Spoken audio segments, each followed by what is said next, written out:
ஏ guys எல்லாரும் எப்படி இருக்கீங்க? நல்லா இருக்கீங்களா? சரி, நல்லா இருக்கீங்க நம்புறேன். நம்ம மேட்ச்க்குள்ளே போயிடலாமா? இந்த மேட்ச்சில் என்ன பார்க்க போறீங்கன்னா, என்னையவே நான் ஒரு ப்ரோ பிளேயராக என்னைய தரணும்னு கூட சொல்லலாம். சரி, நான் எப்படி எனிமி அடிக்கிறேங்கிறத மட்டும் பாருங்கள். நம்மளும் கீழே லூட்டெல்லாம் பொறுக்கிட்டு இங்கே வரலான்னு பார்த்தா 2 எனிமி நம்மளுக்கு நேராகவே இருந்தானுங்க.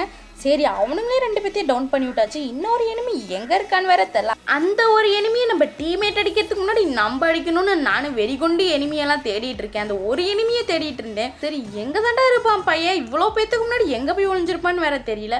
சரி, நம்மளும் இந்த மாடிப்படியெல்லாம் ஏறி போய் பார்ப்போமோன்னு ஏரியெல்லாம் போய் பார்த்தேன். அங்கே கூட இல்லை. அப்புறம் தான் ஒரு மண்டை தெரிஞ்சது. எங்கன்னு பார்த்தா நம்மளுக்கு நேரம் ஒரு சர்க்கரையை சுற்றி அத்தனை எறும்பு மெயின்னு சொல்லுவாங்களா, அதை நீங்கள் இங்கே பார்க்கலாம். ஒரு எனிமிக்காக நாங்கள் 4 பேரும் சேர்ந்தோம். ஆனால் அவனை அடித்தது என்னமோ நான் தான். எனக்கே ரொம்ப பெருமையாக இருக்குது.